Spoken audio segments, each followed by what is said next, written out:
Welcome to Movie Umpers. I am Bob Sham. I'm Angela.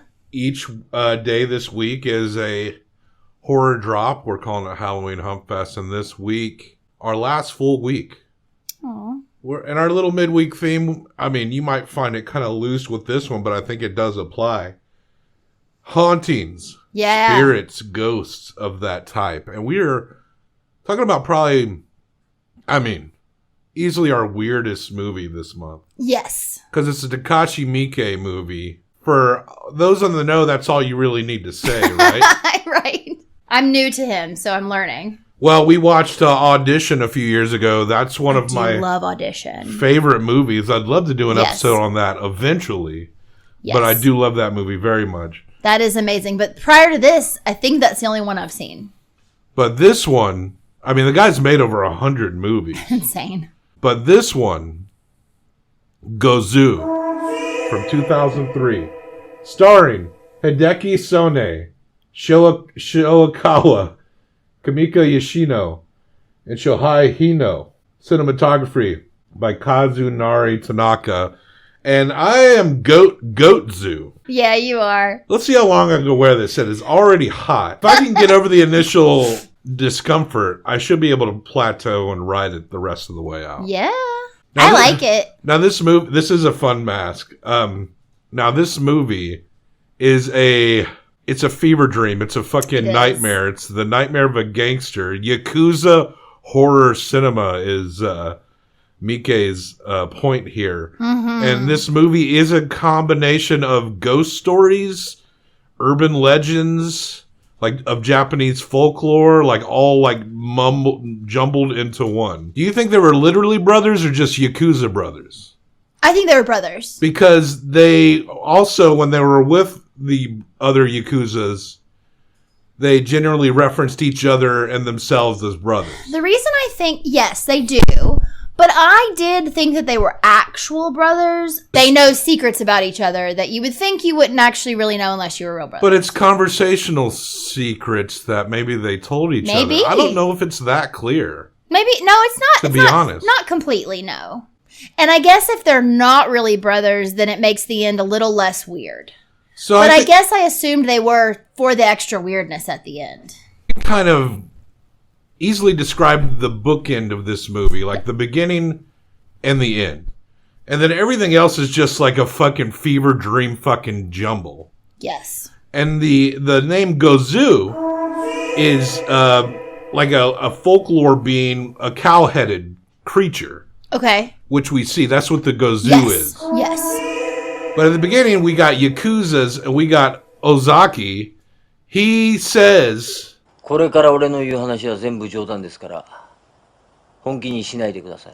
Everything I'm about to tell you is a joke. Don't take it seriously. Yeah. And then he proceeds to point at this dog out in the street and he says, that dog is a Yakuza attack dog.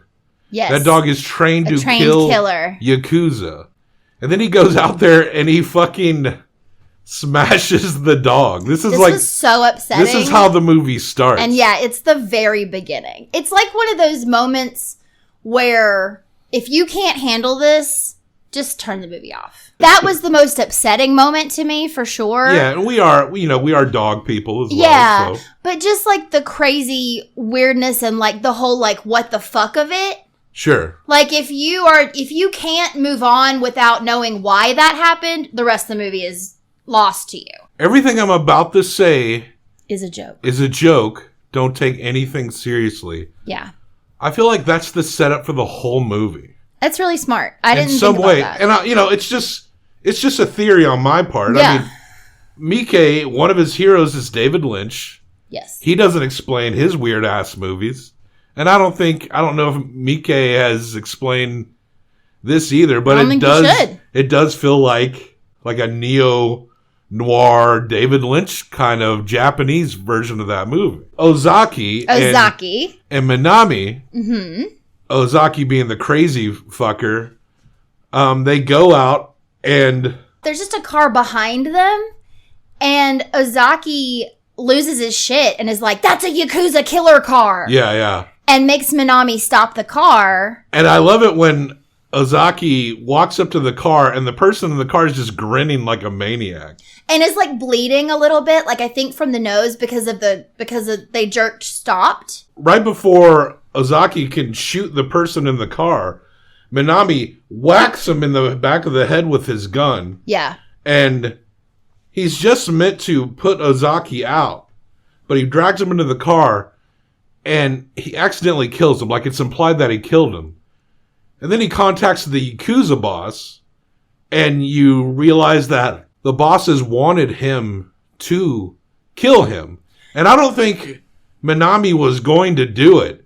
He accidentally killed his Yakuza boss. Well, I don't think that Minami was necessarily supposed to kill him himself. He was supposed to take him to the junkyard, which is a Yakuza killing place, where basically they take off your skin and then crush you in a junkyard. Yeah. They have like this whole room of like skins hung up of people that have been killed there. So it's like this thing where like, and their dicks, you can see their dicks and all their tattoos, because they all have like very detailed, specific tattooing, Yakuza right? tattoos. Yeah, which actually is really fucking cool. Yeah, those tattoos are pretty cool. But it is like this fucked up scene where this person is just like going through the skins to like see who's been processed. Yeah. And so he's supposed to take him there. So the boss was like, fine, whatever, I don't care if he's dead, just like get him there kind of deal. And they go into Nagoya, which is where this movie takes place. And one thing about this movie and like I said, this is just a theory. Mm-hmm. This movie is also telling you not to go to Nagoya. I think Takashi Miike is like, avoid Nagoya. Yeah. I mean, I don't know if that's true. You don't have to agree with me. I'm just kind of No, but I'm just like, yeah, that's interesting. But that was more of my like everything that happens there is fucked up and weird. I mean, the first place he decides to go, he parks their car, which is like a convertible, in the parking lot of this restaurant. This was so interesting to me. This is such a tiny detail, but like obviously it had the name of the restaurant up there, but did you notice how behind it had restaurant written in English, but like it had been covered? Yeah.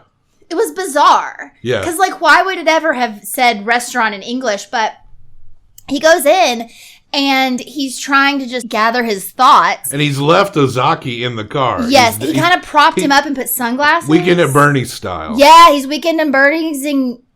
Weekend at Bernie's. That's hard to say. Weekend at Bernieing him. Weekend at Bernieing him. Yeah. Bernazing. Bernazing. You know they posited in that movie that a girl fucks him while he's dead? Necrophilia. Yeah, it's necrophilia and Weekend at Bernie's.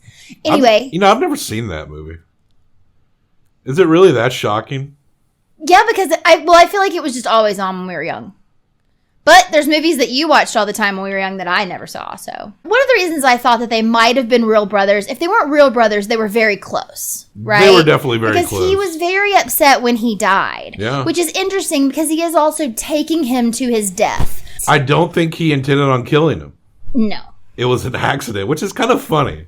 He definitely didn't intend on killing him at that moment. This movie is comical. As dark as like the dog scene was, it was kind of meant to be like a very darkly humorous thing. Absolutely. Well, and you go in and the whole thing is like everyone working in the restaurant is very odd just in their interactions. The people eating in the restaurant or sitting in the restaurant. The people who work in the restaurant are like cross-dressing. Yes. And it's also... Which is not odd. Like, that's fine. But the way they interact is weird. Like, they don't talk. But it's also implied later when they're referencing those people that they're dead. They are ghosts. At least the one is a ghost. The guy who runs the place. There's also a weird point. So he calls...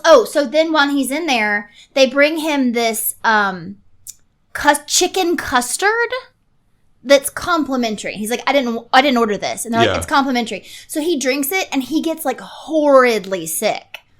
After he finishes puking his guts out, he goes outside. Brother's gone. He's gone. Now the whole movie is like, where is Ozaki? Where is Ozaki? He goes inside to make a phone call to call the boss to be like, he's gone. And these dudes are sitting at a table just telling the same story about the weather over and over and over. They're just talking about the weather.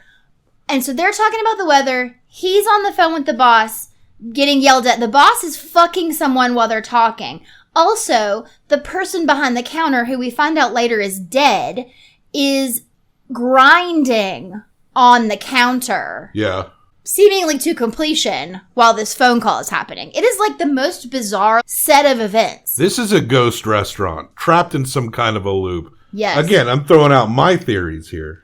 But he's going to move on from there, and he's going to make his way to, like, a hotel. He's basically tracking his brother, so he goes to all these places, and someone tells him they sent him to that hotel. So he's like, okay, I'm going to go find my brother. And he encounters this dude with, like, half of his face. He says it's, like, missing pigment. But when the camera zooms in, you can see him scratching.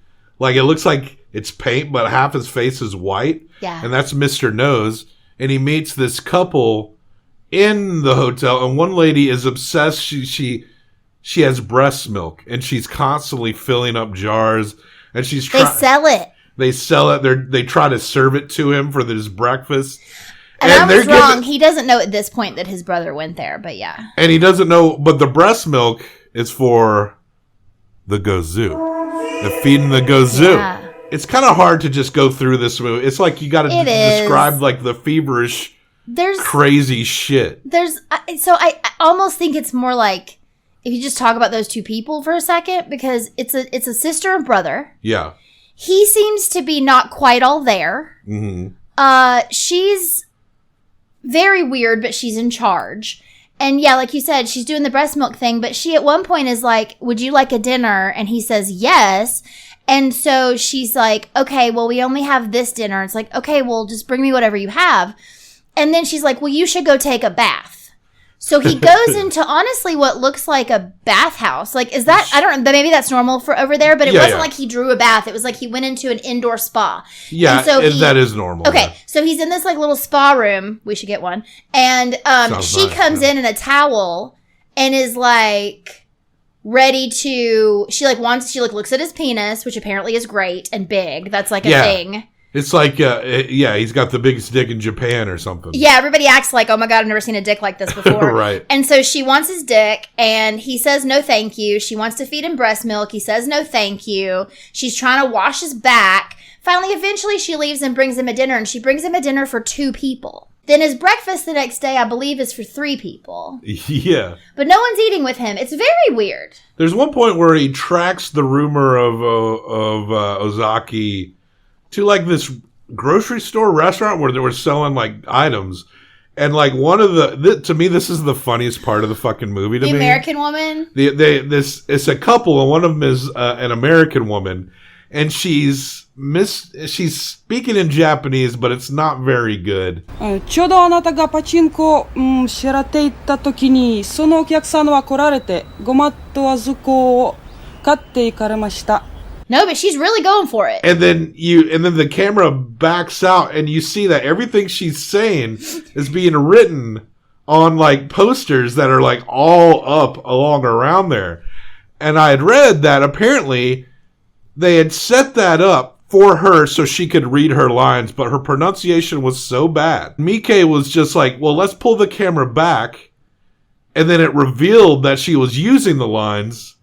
And then they used it as a joke to where Manami comes back, and to figure out what she's saying, he just comes back, reads the rest of the card to determine where he needs to go or what he needs to do. And he realized he could just kind of flip this scene and kind of make a joke about it. You know, it's easy to compare this to David Lynch, but sometimes, David Lynch does have this, and I don't know if it's totally true, but it does feel kind of controlled. But Mike, it almost feels like, he's got an outline. He's got elements that he wants to incorporate.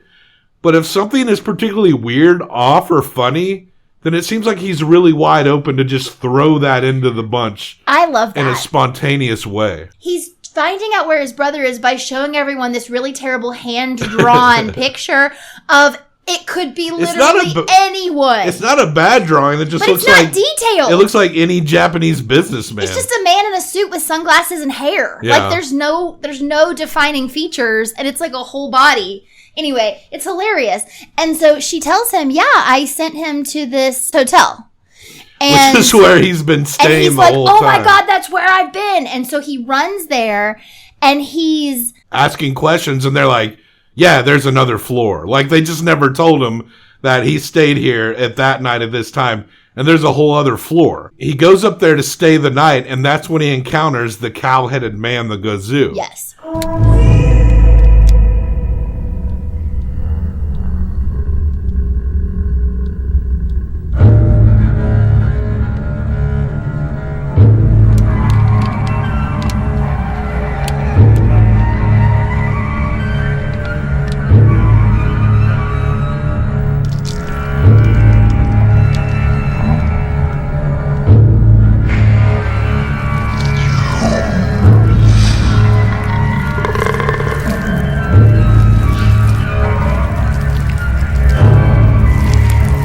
You get the vibe that that's what they're feeding all this milk to.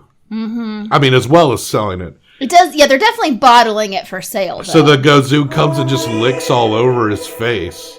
That was creepy. And then Minami, he ends up at the body shop where he sees all the skins, and he realizes that his brother is dead. I mean, he somehow made it there. And then I forget how the woman comes into play. Oh, well, yeah. So she just walks up to him. Yeah. A woman walks up to him and is like, "Hi, I'm Ozaki. Yeah. I am your brother." It's a woman, like not even like the same size, like the no, she's like a small woman. And she says things that they had conversations about and all that to prove it. She tells him enough that he believes. And so he's like, okay. And so he takes her back home. I mean, what else is he going to do? To the gangsters. And at first he's like there's sexual tension there, but he also genuinely believes that is Ozaki. Well, yeah, but okay, this is why I was wondering if they were actually blood brothers because of the weirdness of him not just fucking her. Because if they're just in the Yakuza together, he was obviously attracted to her. There was sexual tension. But he actually got up in the middle of the night and pulled her covers down and looked at her body. Yeah, to make and he sure. was hearing a voice come from her stomach or her vagina. I don't know. Yeah, so he was listening. saying Gozu. It had something to do with the cow-headed creature. Yeah, and he knows that his brother got crushed in the junkyard because he saw his brother's skin and penis on a hanger. Yeah. But he's hearing this voice come out of this woman's abdomen, and so she wakes up and he's like, "Oh, I'm sorry." And she truly looks at him and just goes, "Well, if you want to have sex, just wake me up first." Yeah. And she's so just "We can fuck if you want. Do you want to?" And he's like, No. And so I thought he was being weird about it because he definitely calls her brother. Well, he goes back to the Yakuza, and I guess he's just going to tell them that Ozaki is done. Mm-hmm. She wants to go too. And the Yakuza boss there, she goes, he doesn't want her to go, I think he's just trying to figure out what to do with her, but then she insists on going in here. She tells some lies. And the Yakuza boss is like a horn dog, and he sees her, and of course he wants to fuck her. Mm-hmm. And he can't get off without a soup ladle shoved up his ass. He has a collection of different sizes of soup ladles. Yeah. And he truly gets her back to his house and then goes to his collection of 8 soup ladles and is like, "Ooh, which one do I want right now?" It's really crazy. And he actually says to her, "I can't get it up without one of these." Yeah. And so he gets her alone, and they set it up, but some things happen to where he ends up getting knocked onto the soup ladle while it's up his ass. Because Minami shows up out the window and he lets him in. He's like, "What the fuck are you doing here?" And then, he ends up falling on his butt. And it actually does it in levels. Yeah. It is fucked. It really drags it out. It is fucked. And it's ugh, you really wince. It was so painful. And she's just laying there the whole time. So they take off, and then Minami and girl Ozaki, they decide to have sex. Yeah, and so she's sitting on the couch, and he comes in naked, and she's like, "Put it in me." Yeah. And he's like, "Are you sure, brother? Are you sure?" It's just really weird. "Are you sure you want to do this, brother?" And she's yeah. That's the most beautiful dick I've ever seen, or whatever. There is notions of gender bending in this movie. Absolutely. His dick gets stuck. He's got a big penis, right? So he's putting it in, and she's like, "Go deeper." And he's like, "I don't know if I can." And she's like, "No, do it." Dick gets stuck, and he is something's wrong. Something's wrong. And I was like, are there teeth in there? Like, what's happening? He can't pull it out. He can't pull it out. Dragging her across the room, trying to, like, get her off of him. She's, like, hitting doorways and stuff, and he's just, like, pulling and pulling and pulling, and then all of a sudden... a hand fucking... He gets loose. He gets loose, and a hand comes out of her. And the way it's shot is actually pretty fantastic because we don't actually see genitalia, but we still see it coming out. Like, it's done in a way you don't actually see any genitalia. Not at all. You don't even see, like, anything. But it's still, like, disturbing and strange to see, essentially, Ozaki starting with his hands. And it's bizarre because this woman is very small. It's not like she's showing that there's anything, like, pregnant. No, and even in this moment, there's no stomach. There's no nothing. And Ozaki just, like, crawls out from inside of her. He's soaking wet. And like, she's screaming, but she doesn't die. Yeah. But she's, like, dried up. And Ozaki is back. And then it says the narrator... Her skin, like... And the narrator says something like, they threw her in the bath and hydrated her and everything was fine. Yeah, they put her in the bath and she was back to normal. And the movie ends on Ozaki and the girl and Minami holding hands all together and walking down the street. Yeah. We just described Gozu. Gozu. By Takashi Miike. Technically a horror, a very surrealist, nightmarish. Yeah. Very darkly comical horror, but it does qualify. Even like it is classified as a horror. It is. Even as and it's a part of the Yakuza horror theater concept that Miike fucks with. Yeah. It's really interesting. I mean, there's so many things that we didn't even get into with, like, the brother and sister. Like, there's all this torture porn stuff. Like, it's so bizarre. And this movie is very low budget. It's... Even after he, you know, this is... Miike is a guy who had established something here by this point. Yeah. And the movie's very low budget. And even, like, the camera... Like, it doesn't even feel like a top-of-the-notch camera of the time that they're using. The film or whatever looks like something almost from the 90s. Like, it feels a little older than it actually is. If you'd asked me to guess when this was made, I would have said early to mid-90s. I think so, too. And it seems like... I think that's a choice. And it seems like the technology they're using is from that time. Yeah. But yeah. And maybe not a choice... actively, like maybe it was because of a low budget, but it works. A bizarre gangster's nightmare, but I guess it had a somewhat happy ending.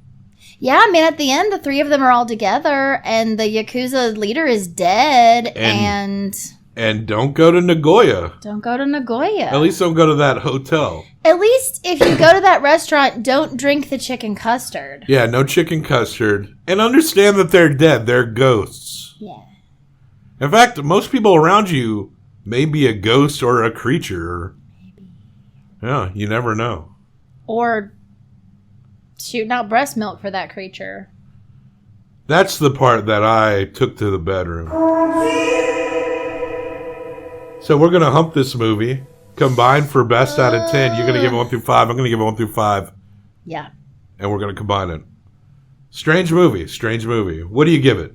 Strange movie, but it was so interesting and so good, and I haven't stopped thinking about it. I'm gonna give it a 4. 4? You really love surrealist weirdo shit. I love weird shit. I don't think anyone would have pegged you for that. Really?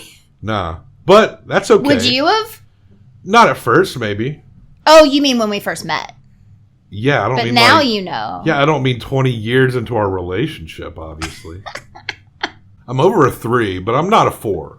You know, I could shift a quarter of a point here and there on future watches, but I'm going to give it a 3.25. Cool. So that is a 7.25. And I got this Gozu head on. Yeah. So I'll throw it up on the thing later. Okay. But yes, Gozu, Takashi Miike's Gozu is a 7.25 in all its weirdo glory. I should point out that I often find a lot of movies we discuss, and this movie is no different, on Internet Archives. Look up, I forget what I think it's like internetarchive.org.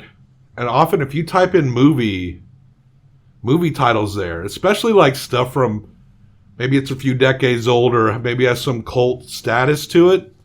You can actually find movies like this for free. Like you can watch Gozu for free on Internet Archive. That's cool. So I would, so just keep that in mind if you're looking for cool and different things. A lot of times, if something's out of print or just like weird enough, people will just put it out there and it can stay up for quite a bit. So, yeah. So, check the show notes for links and other places to find us. What do you think about Gozu? I'll put up the link from the Internet Archive. And, you leave a comment, subscribe.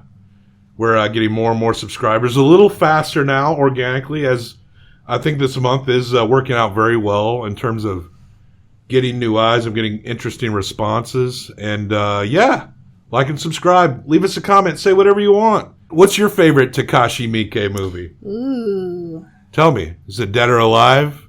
Ichi the Killer? Audition? That one's my favorite so far. Gozu's pretty good, but I wouldn't put it past Audition. Tomorrow, we're talking about The Frighteners, and I believe it is our 100th episode. Insane. That is insane. So tomorrow is we didn't know it at the time when we pre-recorded it. But, just have a celebration in your own mind when you're watching and or hearing that episode, all right? The Frighteners tomorrow, our 100th episode. So, happy birthday. Happy birthday. Death to all traitors.